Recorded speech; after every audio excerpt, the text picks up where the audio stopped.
কেমন আছেন সবাই? একটু তো ঠান্ডা পড়ে গেছে। আমাদের এইদিকে কসবার দিকে বেশ ঠান্ডা লাগে কিন্তু। আর কদিন ধর তো ওয়েদারটাও খুব খারাপ।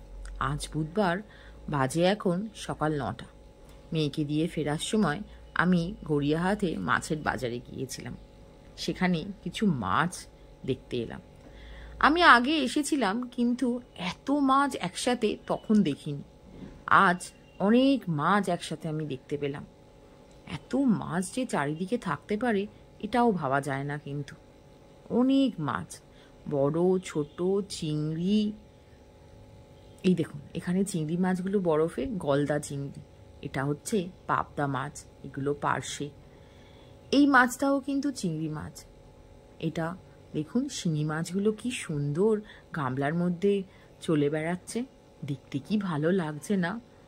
এখানে যেমন আপনি বিয়েবাড়ির তত্ত্ব সাজানোর জন্য মাছ পাবেন, ঠিক তেমনই বিয়েবাড়ি বা যে কোনো বড় অনুষ্ঠানের মাছ কিন্তু আপনি এখানে পেয়ে যাবেন নিশ্চিন্তে, যতটাই কোয়ান্টিটিতে আপনাদের লাগে। আমাদের রোজের খাওয়া দাওয়ার ক্ষেত্রেও কিন্তু আপনারা মাছ পেয়ে যাবেন। এই দেখুন, এইগুলো না আমি জিজ্ঞাসা করলাম, ওরা বলল ভোলা ভটকি।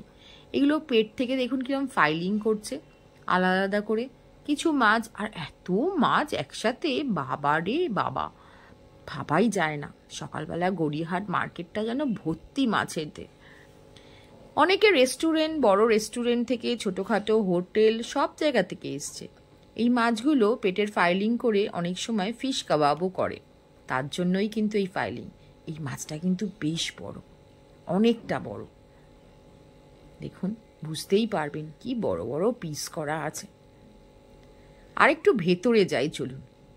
আরও ভেতরে যত যাচ্ছি দেখছি মাছের বাজার আরও বেশি বেশি মাছ এখানে পাওয়া যাচ্ছে যেন।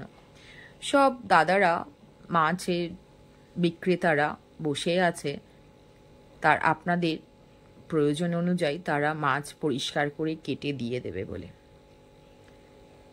বেশি কোয়ান্টিটির মাছ যদি আপনাদের দরকার হয় অবশ্যই কিন্তু এই বাজারটায় ভিজিট করবেন।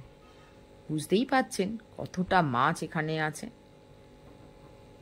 আমার তো চোখ ধাঁধিয়ে গেছে ওখানে সকালবেলা এত টাটকা মাছ দেখে। একটু বেলা হলে কিন্তু এত মাছ পাওয়া যায় না যেটা পাওয়া যায় সকালের দিকে। এরাও কিন্তু দূর দূর থেকে এই মাছগুলো নিয়ে আসে।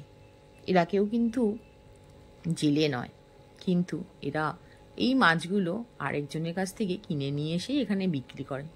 এখানে যেরকম আপনি রিটেলে পাবেন, হোলসেলেও পাবেন। চলুন আজ তাহলে আমি এখানেই আসি। আবার দেখা হবে আপনাদের সাথে আবার কিছু নতুন ব্লগ নিয়ে। ততদিন আপনারা সবাই ভালো থাকবেন।